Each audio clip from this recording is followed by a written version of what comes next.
everyone, it's Editing Kaala here. I just wanted to jump on real quick to talk about this interview you're about to watch. I talked with my friend Jazmeen, and they are pivoting into a career in science, which I thought was a really unique perspective that I wanted to share with everyone. But unfortunately, this was recorded 2 years ago, so I just wanted to provide a quick update on what they're doing. So they are finishing up their prerequisites at Citrus College, and their plan is to be done in December and then start applying to grad school, which is really exciting, and I can't wait to see the kinds of work that they're going to do in the near future. So, without further ado, I hope you enjoy this next interview with Jazmeen. Bye!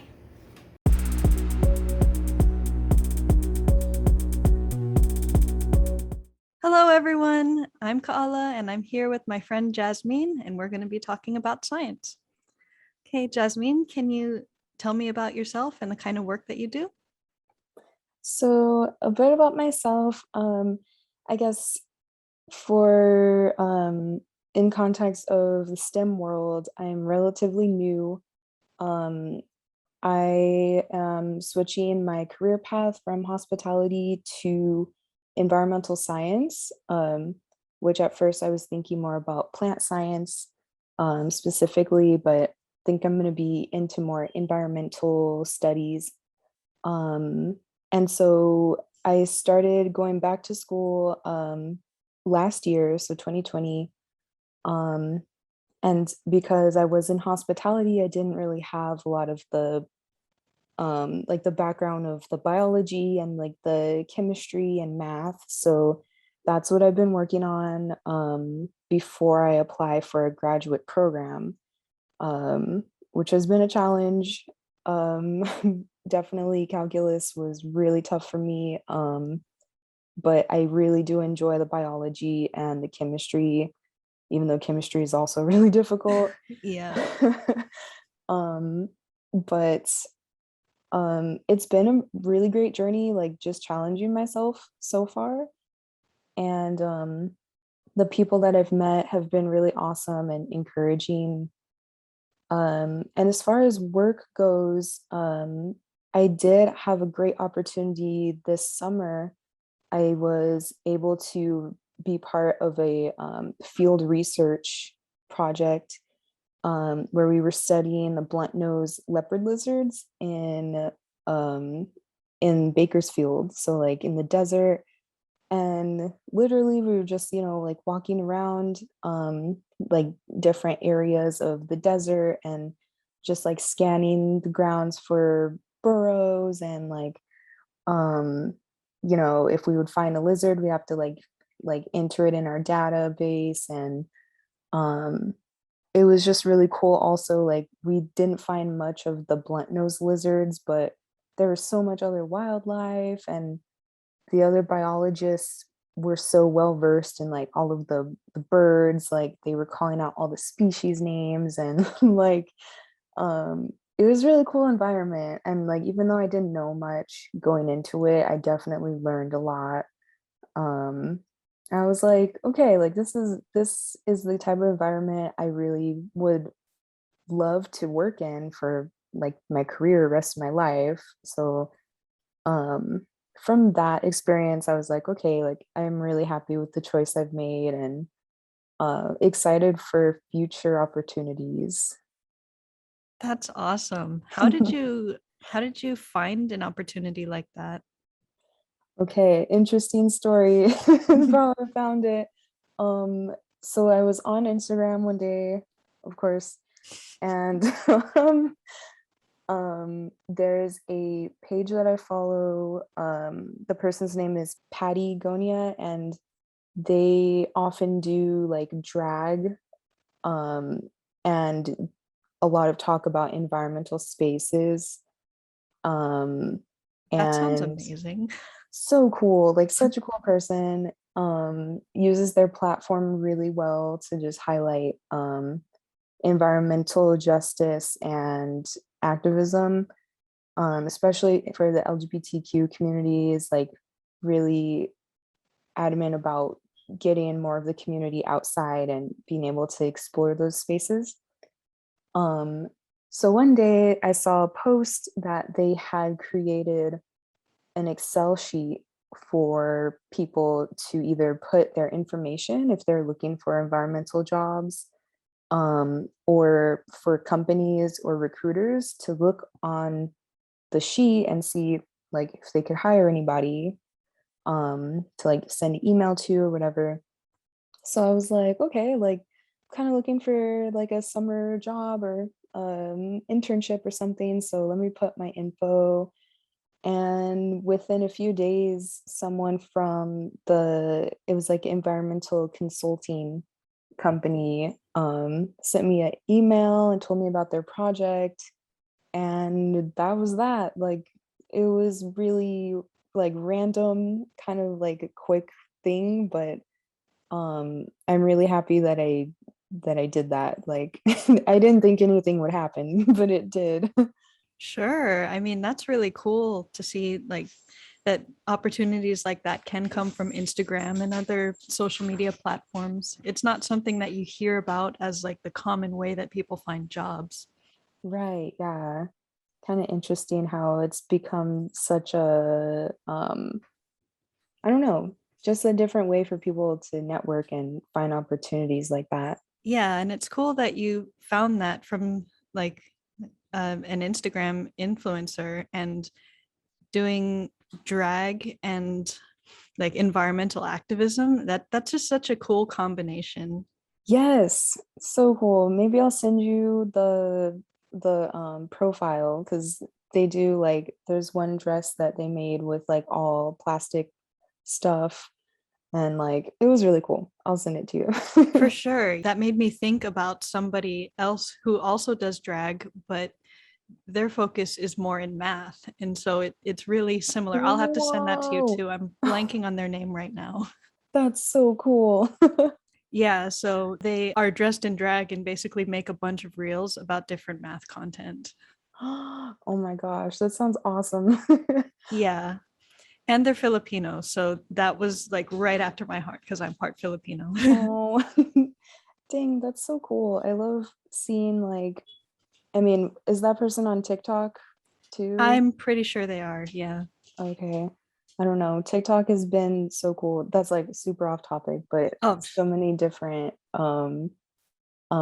people and different from different backgrounds, like just being so creative and like love to see it.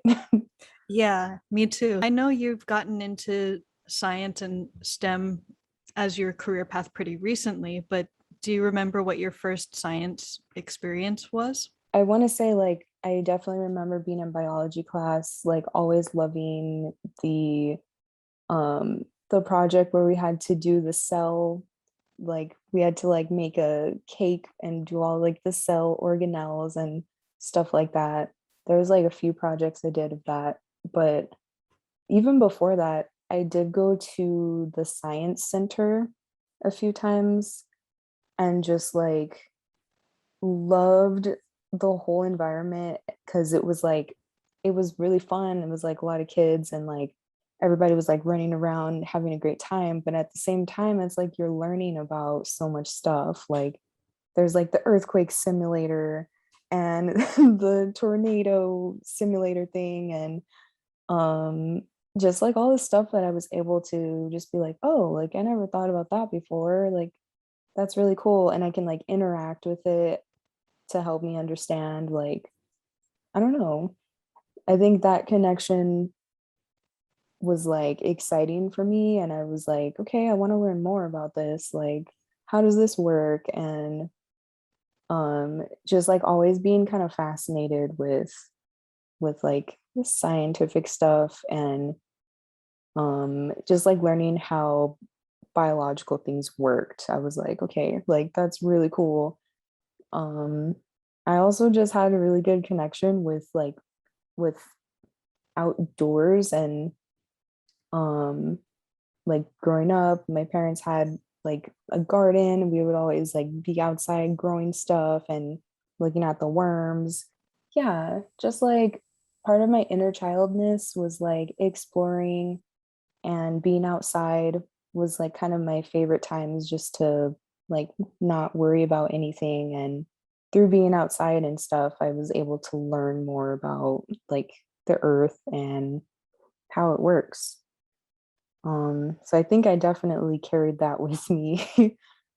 Now being an adult, I'm like still learning about stuff and able to apply more knowledge to it, which is really cool. That's awesome. Since you had all these influences and experiences with science at a young age, how did you decide to go into hospitality? Ooh. Um, so when I was a kid, I did really enjoy cooking, um, especially with my family. I learned a lot from my grandma, and I would watch my mom in the kitchen, and eventually I was like, I want to try it. Like, can I make pancakes one day? Like, and I really loved it. So like I always liked playing like restaurant. Like once we learned how to like make simple foods, I would play restaurant with my sister. We'd make like a menu, and like I mean that was like a super early passion for me. Like I wanted to be a chef and I wanted to have a restaurant. Um so like by the time I was ready to go to college, I was like, like this is something I really love and I kind of want to pursue it. Like, part of me is kind of like it definitely had some pressure to go to college and like haven't like me having not been able to think about what exactly I want to do and like make a really good detailed decision. Um that was kind of something that I was like, okay, like I really want to try and like especially with hospitality at Cal Poly, like they have a restaurant on campus. So I was like, okay, if I'm gonna try it anywhere, it's gonna be at Cal Poly. Um, which even before that, I didn't even mention like I was a music major at Cal Poly I remember before. that. Yeah. So like I was trying to play the cello and it was fun in high school, but I got to college and it was like really competitive and the people were so good. Like they had been working so hard for this like their whole lives and I was like I am not on that level and kind of don't want to push myself to be up there. It's going to be really a lot for me. So made that switch to hospitality and I was like, okay, I can do this. Like this is really cool. Um and um yeah, I guess I mean I know you didn't ask like how did you get out of like the groove of hospitality? That was going to be Um my next question. okay. Um so like yeah, like once I was in it, I was about to graduate and um being in the restaurant, I did the whole like manage the restaurant for a week and had some like breakdowns like in the restaurant and like it was really stressful and um that wasn't exactly what made me like not want to do it. Like it definitely does take work, like really hard work to be a manager and even just to be a chef, you're still a manager of the kitchen. Um which I was like, okay, I could probably do this, but am I going to be able to do this for the rest of my life? Is it going to bring me like joy and like passion at some point? Which like I always have a passion for food, but do I want to be at this point, like running a kitchen and um, a lot was going through my head and um also just kind of seeing the unsustainable side of the hospitality world, like definitely a lot of areas that I saw like that's kind of wasteful and there's a lot of like plastic and materials that are kind of disposable that are just like used a lot and yeah, there's a lot of factors about it. I was kind of like I don't know, like I could stay and make change in it definitely, but it wasn't really sparking as much as it had for me before. And so I started thinking about like food science. Maybe that'll be cool. Like, and I was kind of like, that's a bit more of like flavoring, like figuring out how to make flavors of stuff and like, like really scientific, which is cool, but I was like, not really trying to do that. Then I started thinking about plants and like how much plants are an integral part of society and how we can make sustainable choices of like growing crops and stuff like that. So that's kind of how my brain started branching into science and kind of studying ways like maybe I could be a help in figuring out how to be sustainable about food sources, resources that we use, and how to use them better or come up with better options in the future. Yeah, it was a process, but I'm I'm like, wow, I'm glad that I started thinking outside of my little box like that. That's awesome. I mean, that's quite a journey, but it Um, it sounds like it's been fulfilling for you so far. yeah, I'm definitely glad. Like, I definitely stepped out of the comfort of like like what I knew for so long was like restaurants and food and stuff. Um, and part of me, like being that kind of sciencey kid, like kind of wanted to take more biology. And like I was always kind of like, dang, like what if I had taken more math? Like, would I be good at it? Like it would be challenging, but how would I do? So I'm kind of getting to see like this other pathway and it's really cool. Yeah. So for your schooling, are you getting another undergrad degree or like prerequisites for grad programs, basically? Yeah, so I'm taking the classes just for prerequisites.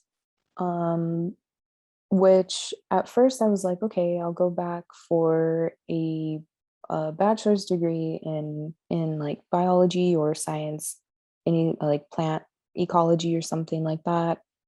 Um, and from talking to different counselors, they were like, well, you already have a bachelor's degree and it's a bit difficult to get another one. Like a lot of schools that I researched were like, yeah, we don't do second bachelor's degrees, or it was just like a bit more difficult to go about that route. So a lot of my counselors would say, like, just start taking the prerequisites, um, and then you'll be more familiar with the coursework that you'll have to take as the master's student.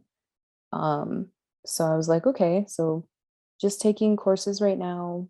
Um, and I believe I'm getting a associate's degree. It's going to be like associates and then transfer. Yeah, I'm just taking like really basic I'm under like the biology like coursework, so I did um I'm doing like the chemistry series, biology series, and then I took some calculus, and then next up is going to be physics, which I'm kind of scared of, but it's going to be okay. I made it this far. It's going to be fine. Yeah, it's gonna be fine. I remember taking physics and being pretty intimidated too, but I don't remember it being too bad, at least for me. I don't know. The math Okay. wasn't bad. Like it wasn't hard math. So I guess Okay. it's more just kind of visualizing what's going on. Right. Okay. Think it'll be okay. Because like math is okay for me. I like math when I get it. So I just have to study a lot. And then Sure. I'm like, okay, got this. Yeah, math is pretty, it can be pretty fun because it's like a puzzle. So Right. I like puzzles. Yeah. So I know you're still kind of like a baby scientist right now. Me too. Yes. But what do you love the most about what you do right now? Mm. I I will apply this to my classes right now because that's what I've been like doing the most right now. What I love the most is just being able to learn more, like kind of like build on my knowledge of what I kind of already like knew like kind of at a base level. So like for example, in biology right now, we're talking about evolution, phylogenetic trees, and speciation, and kind of just how life started on the planet, which I always knew as a kid, like, okay, evolution, like, and maybe there was some extinction of dinosaurs, and then all of these animals came out of like whatever. But now it's like, okay, like there were prokaryotic cells, and then they couldn't deal with the oxygen, so then there were prokaryotic cells that then started to digest the oxygen, and just like all of these extra layers that I had no idea about. um so just like learning about the small details that were in between what I knew before, and just kind of putting that together, like, okay, like just building more understanding of basic concepts and like asking questions. Luckily, my professors are really awesome and they're really excited about the classes, which makes all the difference in the class. Absolutely. Yeah. Every time we ask questions, they're like, yeah, like they're super into it, and kind of makes me more eager to do thinking on my own and just be like, okay, like if I have a question, I'm not gonna feel weird, like wanting to know more about some weird species that lived millions of years ago. But yeah, I think at this point, just like being able to learn more and being excited about what else I'm gonna learn as at this level of studying. That's kind of why I wanted to talk to people at all different levels, is because I feel like there's so much you can learn at every stage. Your Yes. learning never stops. And it's good, like, to keep asking questions and not be afraid to ask questions and not be afraid to feel dumb. I know I struggle with that because I always felt so insecure, but Hmm. but it's still a process for me too, but it's a good thing to keep learning. Yeah, definitely. I know that your journey just getting to where you are now has been kind of a series of obstacles, but have there been other obstacles that you've encountered to get to this point? Yes. Um, I'm like kind of trying to think about like specific stuff that I've kind of gone through in the process of even just like going back to school. It's been kind of difficult, like with the tuition, and like at some point when you take a certain amount of units, so like from my bachelor's degree, they're like, you don't get financial aid anymore because you've surpassed your amount of units. That's been kind of difficult. I mean, that's kind of the only thing I've faced. Like in my experience this summer, it was a bit interesting. Like the dynamic between some of the people I was working with was a bit interesting, where there would be like, if there was like a majority male group, I definitely realized like shift of energy. And I have definitely heard a lot about like how men in like STEM, or like in my case in this environmental consulting group, kind of just like tend to take over spaces and not really give a lot of, not respect, but just kind of like the same relationships to colleagues that are women or non-gender conforming people. There's definitely a dynamic that I've noticed, and it doesn't bother me, but I'm kind of just a bit wary of it. Like I know I'll still be in spaces that might be kind of difficult to navigate in the future, and it's like, I kind of already have to deal with that anyway. It's not something I want to be nervous about. But I mean, other than paying for the tuition now, and I don't know, kind of just like getting older, kind of thinking about like this is going to be my career, there's a lot more stress that is coming from being in school. And I'm like, dang, like I really hope this works because I don't know what else is going to happen if it doesn't. And I keep telling myself, like, it is going to work. Like, your heart is in this and you have a path. So don't stress out. Yeah, luckily, not much has been an obstacle for me at this point. I'm sure I'll face more in the future. Hopefully, nothing too bad, but I know I'll be okay. I'll make it. That's good that you have a positive outlook on it. It's really encouraging for me too. I Mhm. love seeing people that are so positive and excited about what they do. Yeah, great to see that. It's interesting though that you noticed the dynamic kind of shift even within the group that you've been in when there has been a group that has been predominantly male. Or I just thought so early on in your career and you're already seeing that. But I'm glad that you're still remaining positive and at least you're aware of it. So if you encounter it in the future, it maybe won't be so intimidating. Yeah, it'll be fine. I'm kind of like, if the dynamic is different, I'm still gonna treat everybody the same. Like we're still on the same team. And if somebody's like not being respectful or, like whatever, like I'm doing my thing, I'm gonna be cordial to you. I'm not gonna be like upset, or we're still gonna be working together, whether they have a problem or not. Sure, yeah. I've been pretty fortunate as well. When I was going through school and everything, my research group was pretty diverse. My lab was mostly women and mostly women of color. Oh, that's So, awesome. yeah, and my advisor was very supportive and very much a feminist, and it was just a really great environment. And I know that's not the case for everybody. I feel really grateful that I had the experience that I did. Yeah, that's really cool. I'm glad that you found that lab too, and that space sounds really awesome. Mm-hmm. I hope you find something like it too. Thanks. I hope so too. So, since we're kind of on this topic, why do you think that diversity in STEM is important? Ooh, in STEM, there's so many points of like critical thinking that have to occur, whether it's for researching different communities or different areas of the planet or anything that takes into account people or an environment. It's so important because different people have different outlooks on life. And if you do not include a group of people in a study or as a researcher, you're kind of missing that point of view, which could be critical to what you're doing. So it's so crucial to have as many like diverse minds as you can, because essentially if you don't, then you're excluding someone in the population and you could be missing a huge important part of data or something that could really help you make it more accurate for everyone.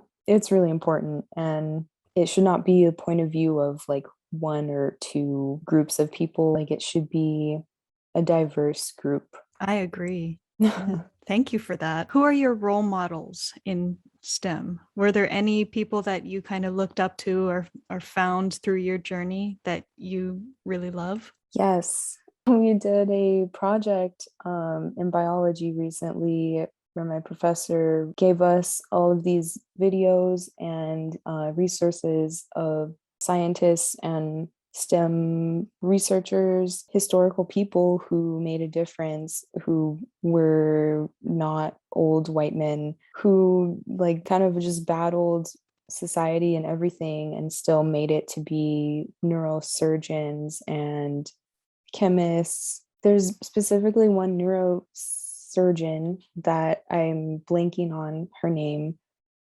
She was an African American woman who was not allowed to even practice or couldn't go to schools and was not allowed to be in the hospital, of course, but still managed to become a really great neurosurgeon. And man, I'm like, Yeah, look it I up. need to say her name. She sounds amazing. Yeah, she's an awesome person.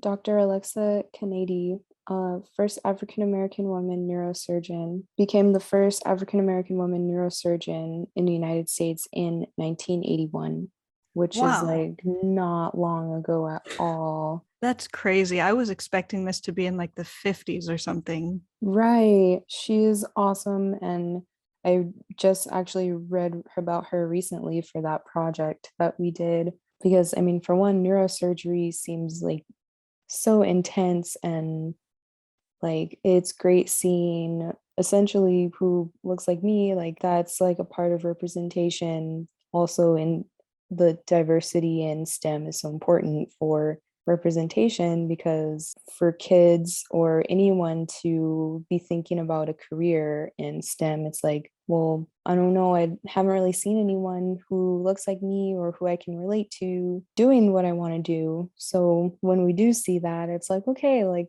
makes it feel like we have space in that career. Absolutely.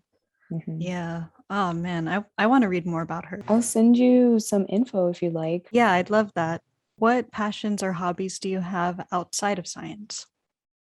Ooh, okay. Outside of science, um, I definitely, I mean, as I mentioned, I love cooking. Um, that's been like my favorite, especially during quarantine. I got into baking a lot, like a lot more stress baking, but uh I did a lot of like sourdough bread and just like weird stuff that I had never tried before. I was like, I have time. Other than cooking, I of course love roller skating. That's been a huge thing for me to relieve stress as well. I started roller skating in 2019, so like a year before quarantine. So luckily I got to go out and like practice at a few places before I had to stay home. And that's been really fun. Like I love recording myself like when I'm falling and acting silly and stupid. And like tracking my progress has been pretty fun too. And also the skate community is so cool. Like they're so inclusive and everyone's so like unique and encouraging to one another. So I never felt like, oh man, like they're gonna judge me if I'm like falling everywhere and like making a fool of myself. That everybody's like, yeah, we can all fall, we can all like look weird at some point, and it doesn't matter because we're all having a good time, you know. So it's been fun meeting more of the skate community, and that's been really fun. I can't wait to get back to it once my knee gets better. How much longer do you have before you can get back to it? I'm not sure yet, just because I'm going to have an MRI next week because we technically still don't know exactly what happened. My doctor was like, maybe it could have been a meniscus that was sprained or ACL. So I'm hoping that it's nothing too bad because, like, I've heard people say, like, you know, like I had to have surgery on my ACL and all of that. So I'm going to start physical therapy soon as well. So I'll be getting stronger. So hopefully, I mean, probably going to be another month just to be sure. I don't want to push it. So I will be patient. Oh my gosh, that must be so hard. Yeah, it's been really difficult. Like the times when I would go out and skate because things have been like really crazy and stressful, that's the time when I would like put on my skates and just like, you know, listen to music and whatnot. So I'm like, dang, what am I gonna do now? Yeah, I'm willing to keep up the patience so it totally heals so I can get back and do more. Like I want to learn a lot more tricks and hopefully get to the skate park one day. I've been scared of that, but now I'm like, I have to do it. Like I've been thinking about it way too long. Just got to do it. Yeah, it seems kind of intimidating, at least for me, because I know nothing about skating, but that's really exciting too. Yeah, like skate park skating looks so fun. It looks really scary. That's why I haven't gone because I'm intimidated too. I'm like, I don't want to go in there. And especially with the other, like the skateboarders, there's like already some weird like thing about being at the skate park. Like, apparently, a lot of skateboarders are like, no roller skaters, blah, Oh, blah, which kind of sucks because we're all on wheels, you know, but yeah, not all skateboarders are like that. There's a lot of really awesome skateboarders, so just gotta go for it, I think. for sure. Yeah. Yeah. I'm just loving this conversation because I Yeah. love that you've started in like a different career path and then you switch gears to science. I love that you have like passions outside of science too, like you're skating and baking. I just love seeing well-rounded, happy people. It brings me so Oh, much joy. thank you. Because you have like all these interests, what advice do you have for people who want to pursue what you're doing? Oh my gosh. I would say go for it. Definitely. Like, it might be difficult trying to find a specific thing you want to do, like if you're trying to get into a certain research or something like that. But it's all part of the fun of starting to take the classes and then figuring out what you're more interested in. Because, like, I went from thinking about plant science to thinking about like root science and like how bacteria works. And I was like, huh, maybe I wanted to study bacteria. And then I was like, well, no, that might not be it for me. Like maybe I want to be more broad and look at environmental studies because I really like looking at how pollution affects groundwater and like all of these different things that tie into environmental science. It may be intimidating because there are so many fields, like paths that you can take within STEM, but definitely getting started. It's so cool and you'll definitely love it. Like the whole process, it'll be worth it. I love that. Just like jump in and find what you love. Yeah, exactly. That's awesome. So, where can people find you? Like, how can they contact you or, follow your journey? Probably the best would be my Instagram at Hey Jazmeen. I don't really talk a lot about my science and STEM journey there. Although sometimes I kind of do want to like talk about like in this class we're learning about this. Like when I'm up late doing my homework, sometimes I take a picture and there's like a cat that lives with me in the house and she comes to like lay in the bed with me and I'm just like we're doing homework, like we're up late. So I might start posting about my school stuff a lot more. Cool. Um I also do this thing, I don't know if you've seen, but I got a book. It's called The Book of Frogs. Hmm. Um, I love frogs a lot, so like I was really thrilled to get that book. It's like a huge book, and I've been doing this thing where I send a page, like I look at a page that talks about a frog and like what is cool about the frog and like all this info and I send it to a few friends and they're like really interested. They're like, "Oh my god, frog facts." Like I'm like, "Hey y'all, like back with the frog fact. Like look at this frog." Oh, that's Really so nerdy. cool. And I really love it a lot. So if anyone's interested, if you're interested, like I will add you to the list and every time I send out another frog fact, I will send one to you if you'd like. Yes, I want to join this list to learn about frogs. Okay. That's been one of my favorite things too on my Instagram. I'm not really on TikTok. I watch a lot of videos, but I don't post a lot. So I'd say that's not one of the best ones for me. Definitely Instagram. Okay, yeah, and Yeah. I'll link anything you want in the YouTube description. Okay, cool. I've loved chatting with you, and I am so excited to see the journey that you go on and just everything that you're going to do. I just want to say thank you so much for this talk. Like it was really cool for one, is like connecting with you again. It's been a while, but like it's also really important to get this kind of interview from different types of people in the field because like how we said there's so many different stories and origins that people have before going into it. So thank you for inviting me to this talk. I will look forward to seeing the compilation of interviews. Yeah, I'm really excited to show everybody because I mean, I know so many interesting people and I'm just happy to share them with everybody else. Yeah, I can't wait to see it. Thank you all for listening, and I look forward to talking with some more of my friends soon. Bye. Bye.